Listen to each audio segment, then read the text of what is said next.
Hola, soy tu amigo y docente digital, Jonathan Mircha. Bienvenidos a la clase número 15 del curso de React.js. Por favor, si crees que el contenido de mi canal aporta valor y te gusta, te invito a que lo compartas para que lleguemos a más gente. Comenta y dale like a los videos porque eso ayuda mucho a su posicionamiento. Y no olvides suscribirte al canal y activar todas las notificaciones de la campana para que no te pierdas alerta de nuevo contenido.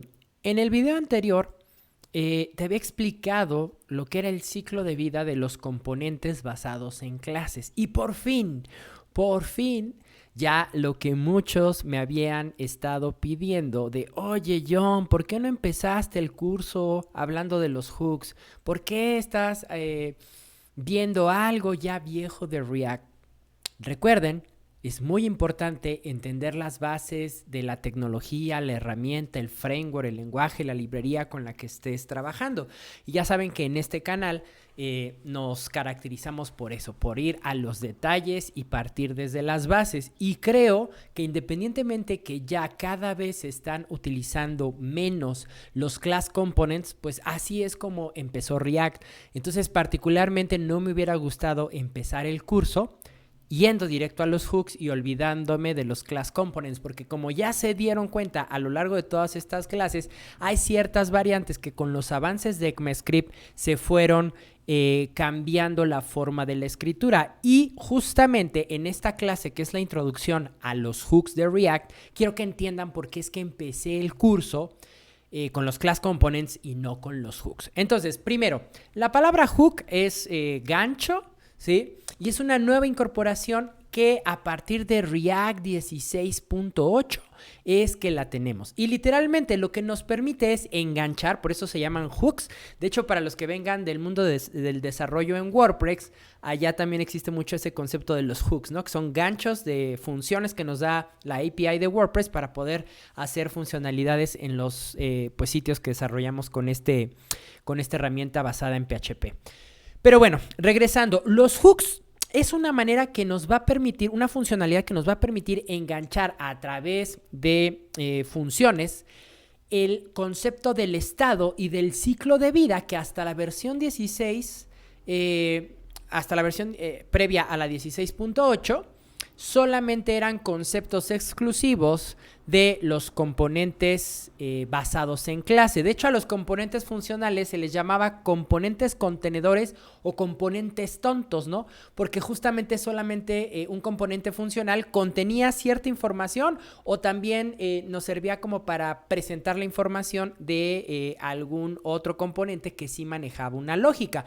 Por ejemplo, el componente que creé, si se dan cuenta, si revisamos el código de lo que hice en el video anterior, ¿no? Este componente funcional llamado Pokémon, que lo que hacía es construía literalmente una figura de HTML con la imagen del Pokémon y el nombre, pues se le llamaba componente tonto o componente de presentación porque pues justamente su objetivo era presentar, ¿sí? Renderizar, pintar información que le proporcionábamos mediante el paso de propiedades, pero digamos que la lógica de programación, justamente si se dan cuenta con lo que hicimos hace 2 clases que les explicaba el ciclo de vida en los componentes, en los class components, ¿sí? Todos estos métodos, component did mount, component will mount, component did update, el constructor, el render, el que tuvieras tu variable de estado, pues es lo que permitía justamente la lógica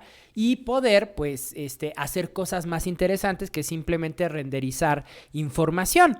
Entonces, antes de la introducción de los hooks, los componentes funcionales pues eran simplemente eso.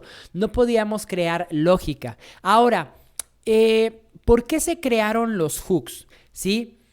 Aquí hay un punto importante. El concepto de las clases confunde tanto a las personas como a las máquinas. Recuerden, para aquellos, independientemente del lenguaje de programación en el que hayan aprendido por primera vez la programación orientada a objetos, todo esto de abstraer los conceptos de la programación orientada a objetos, de la clase, la instancia, los objetos, los métodos, las propiedades, pues sí implicó un esfuerzo mental de entender justamente es que cómo funciona este paradigma de los objetos, ¿no? De representar objetos del mundo real hacia un mundo abstracto o digital como son las computadoras. Sin mencionar que ya entrando en el terreno de JavaScript, recuerden que la programación orientada a objetos, aunque ya hoy en día tenemos clases gracias al azúcar sintáctico desde ECMAScript 6, recuerden que otro aspecto muy importante de JavaScript es la forma en cómo funciona el concepto de la palabra this, ¿sí? El contexto de this en JavaScript, que es diferente a otros lenguajes de programación. Recuerden que, bueno, de eso en mi curso de JavaScript, de Vanilla JavaScript, hay clases particulares. De hecho, hay una sección aquí en mi iniciativa de Aprende JavaScript, donde en dos clases te explico pues todo esto del concepto del this, ¿sí? Entonces, aunado ya digamos, como React empezó con definiendo sus componentes, digamos que los más interesantes a la hora de programar, basados en clases, pues obviamente que esto, ¿sí? Más su sintaxis de JSX, más la configuración que tenemos que hacer con Webpack, pues justamente fue subiendo y elevando la curva de aprendizaje. Entonces, el regresar a los hooks, yo siento que la gente de Facebook fue regresar a los orígenes de JavaScript. Sí, en JavaScript hay programación orientada a objetos, pero realmente recuerden que las clases no existen, es azúcar sintáctico. Tras bambalinas, seguimos trabajando con prototipos, que son funciones constructoras. Entonces, justamente lo que hicieron al crear los hooks es regresar a las bases, ¿no? JavaScript es un lenguaje funcional y las funciones, como lo dicen en muchos libros, son ciudadanos de primer orden, porque con las funciones prácticamente podemos hacer cualquier cosa en JavaScript. Las funciones y los objetos es lo de las cosas más poderosas que tiene este maravilloso lenguaje que domina la web. Entonces creo que pues se dieron cuenta que tanto... Y pongo mucho atención en esta frase, que incluso la puse en negritas en mi artículo, porque sí, las clases no solamente nos confunden a nosotros, las personas que estamos aprendiendo a programar, ¿no? Estos conceptos de la programación orientada a objetos, que si los métodos, que si las cosas, los recursos públicos, privados, protegidos, la herencia y todo eso. No, también a las máquinas. Cuando las máquinas hacen este proceso de transpilación de código moderno a código, digamos, que lo puedan soportar todos los navegadores, estamos hablando de la versión ECMAScript 5, pues las clases también les cuesta trabajo convertirlas. Además que es un poquito más complicado hacer la minificación de clases. Entonces, y adicionalmente también ocupan más espacio de almacenamiento, porque si se han dado cuenta, hay muchas cosas, y para los que ya han trabajado con componentes funcionales y los que no, se van a dar cuenta en las siguientes clases que muchas de las cosas que hacíamos con componentes de clases simplemente va a ser más rápida la forma de crear, y por ende se va a volver menos verboso nuestro código, es decir, vamos a escribir menos texto, y al escribir menos texto, pues eso significa que nuestros archivos de código van a pesar menos, y también a nivel de rendimiento de memoria de procesamiento de las computadoras es más fácil entender una función que una clase. Ahora, pongan atención a estas palabras. Me voy a ir a estas preguntas que les puse aquí como preguntas frecuentes, ¿sí? Porque estas preguntas las puse justamente basados un poquito en la experiencia de personas que me preguntan, ¿no? Algunos cursos que antes de preparar este curso de React para mi canal de YouTube, bueno, en algunas empresas me contrataban para capacitación, y siempre salía, desde que salieron los hooks por allá de finales del 2018, principios de 2019. De hecho, miren, si revisamos vámonos a meternos de chismosos al GitHub de Facebook y particularmente al repositorio de React. Y recuerden que es desde la versión 16.8. Entonces, miren, si nos vamos aquí a la rama master, miren que aquí están todas las versiones, ¿no? Es más, acá, las tags, las etiquetas. Vamos a ver de qué fecha data la versión 16.8. Yo quiero ver todos los releases. Aquí está, ¿sí? Entonces, miren que next, vamos a ver 16.3, 16.12, 16.10.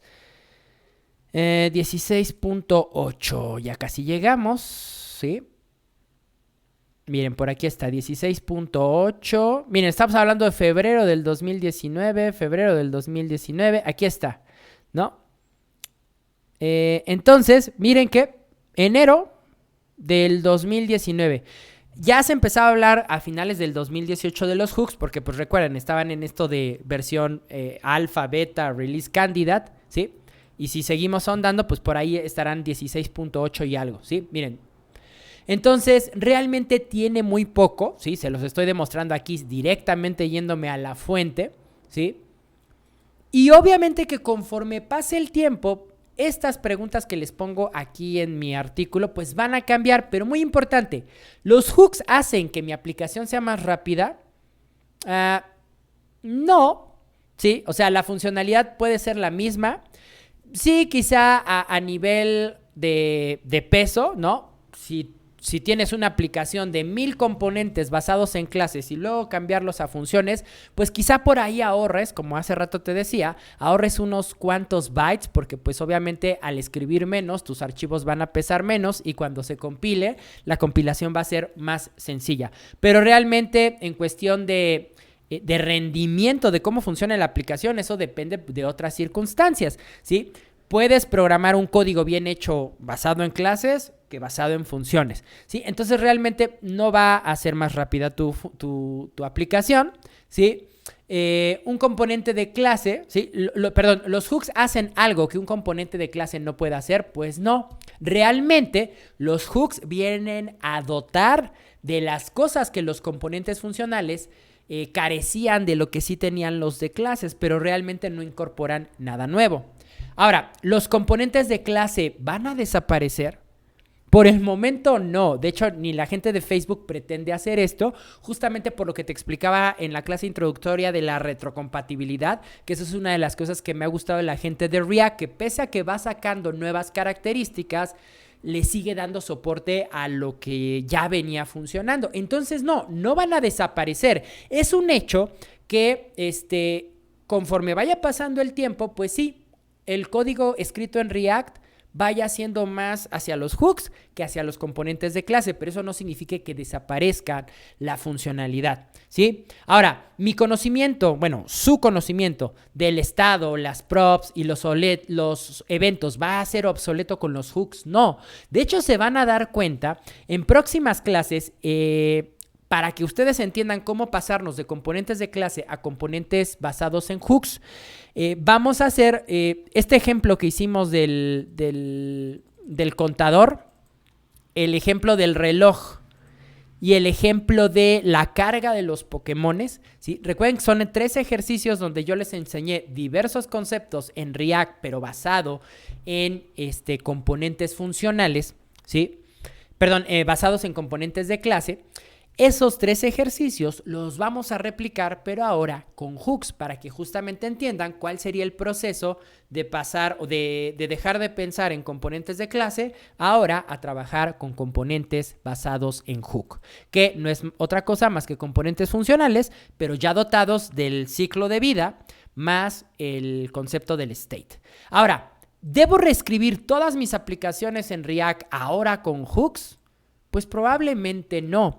Como te comentaba en clases anteriores y te daba las razones de por qué empezaba mi curso con los class components y no directamente a los hooks, es porque yo sé que ahorita, si tú quieres entrar a trabajar como un desarrollador en proyectos de React, seguramente que te va a tocar en algún momento llegar o te van a heredar código ya de aplicaciones que pues simplemente tú te tienes que dedicar a darle soporte, ¿no? Agregar una funcionalidad, agregar ciertos cambios estéticos, etcétera. Y muy probablemente ese código fuente haya sido escrito hace unos años. Y hace unos años que no existían los hooks, pues cuando tú abras esos proyectos te vas a encontrar con que pues la programación era basada en class components. Por eso mi insistencia de que este curso empezara con los class components, para que cuando en proyectos que te hereden o en proyectos de código React viejo, tú veas estructuras, sintaxis de class components,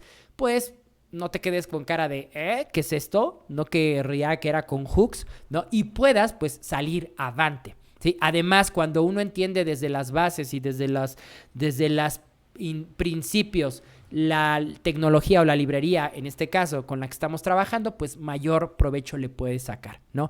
Pero muy importante, si ya tienes una aplicación funcionando, salvo que te fueran a pedir, digamos, una nueva versión que quizá va a agregar nuevas características, y entonces, digamos que hay momentos donde dices, bueno, creo que es hora de esta aplicación volverla a escribir o agregar estas funcionalidades, pero ya con esta nueva característica, quizá ahí sí. Pero en proyectos que realmente funcionan y no tienes más que estarles dando soporte, pues no, sería una tontería que volvieras a escribir toda esa lógica que ya está y que por el momento funciona a algo nuevo. Lo que sí es que si te piden una nueva funcionalidad, quizá esa nueva funcionalidad en una aplicación de código viejo React que esté escrita en Class Component, quizá ese nuevo módulo lo haces con hooks, ¿sí? Y no te va a costar trabajo en mantener, pues justamente una parte de esa hipotética aplicación con Class Components y otra con hooks, porque, como te digo, la retrocompatibilidad hace que lo que ya veníamos trabajando con Class Components siga funcionando desde la versión que implementaron los hooks, ¿sí? Ahora, ¿debes implementar hooks en tu próximo proyecto? Pues yo creo que muy probablemente sí. De hecho, yo te puedo decir que profesionalmente, en algunos proyectos personales, pues tiene ya bastante como año y medio que literal hago proyectos con hooks. De hecho, una vez que yo me enteré de esta implementación de los hooks, digamos que mi amor por React regresó, ¿sí? Porque para mí los hooks es como si la librería regresara a la esencia de JavaScript, ¿sí? Y te puedo decir que en el ámbito profesional, los últimos 2 proyectos que he hecho, los últimos 3 proyectos, los últimos 4 proyectos, es que 2 han sido pequeñitos y 2 han sido donde he intervenido, pero la parte que yo hacía, tuve la oportunidad de hacerlos en hooks, los he hecho con hooks, ¿no? 2 proyectos sí fueron enteramente hechos por un servidor, ¿no? Donde implementé todo realizándolo con hooks. Los otros 2 fueron pequeñas implementaciones que me pidieron hacer ciertos módulos, ¿no? Y la programación de igual manera la pude hacer con componentes funcionales. Y de hecho, uno de esos proyectos, que era una pequeña intranet corporativa, había ciertas partes que estaba hecha en Class Components, pero las nuevas funcionalidades, al menos a mí la que me tocó, las pudimos hacer con componentes, con hooks, con componentes funcionales. Simplemente se actualizó la versión de React y como hay retrocompatibilidad, todo lo que se venía trabajando con Class Components, pues eso siguió funcionando. Ahora, hay diferentes tipos de hooks, ¿sí? Aquí te dejo los básicos y los que 100% vas a estar trabajando si tú quieres migrarte de trabajar de Class Components a componentes funcionales. Es el useState, que es justamente el hook que te va a permitir manejar el estado en componentes funcionales, y el useEffect, que nos va a permitir simular el ciclo de vida que veíamos en clases anteriores. Adicionalmente a ellos vamos a tener algunos más avanzados como useContext, useRef, useReducer, useCallback, useMemo, e incluso vas a tener la oportunidad de poder hacer tus propios hooks. De hecho, en los ejercicios que estoy comenzando a preparar para este curso, ejercicios prácticos, por ahí pondremos en práctica algunos de los que están en la categoría de avanzados y tendremos la oportunidad incluso de hacer nuestros propios hooks personalizados. Bueno, pues por esta sesión introductoria al mundo de los hooks en React sería todo. En el siguiente video vamos a empezar a ver useState y, como te decía, vamos a volver a hacer el ejercicio del contador, el reloj digital y el consumo de la API de los Pokémones, para que puedas ver justamente cómo sería pasar de un componente basado en clases a uno con hook, con la ayuda de los hooks useState y Use Effect, pero eso lo vemos en las siguientes sesiones. Por favor, si crees que el contenido de mi canal aporta valor y te gusta, te invito a que lo compartas para que lleguemos a más gente. Comenta y dale like a los videos porque eso ayuda mucho a su posicionamiento, y no olvides suscribirte al canal y activar todas las notificaciones de la campana para que no te pierdas alerta de nuevo contenido. Yo soy tu amigo y docente digital, Jonathan Mircha. Nos vemos en el siguiente video. Sean felices. Hasta siempre. Bye.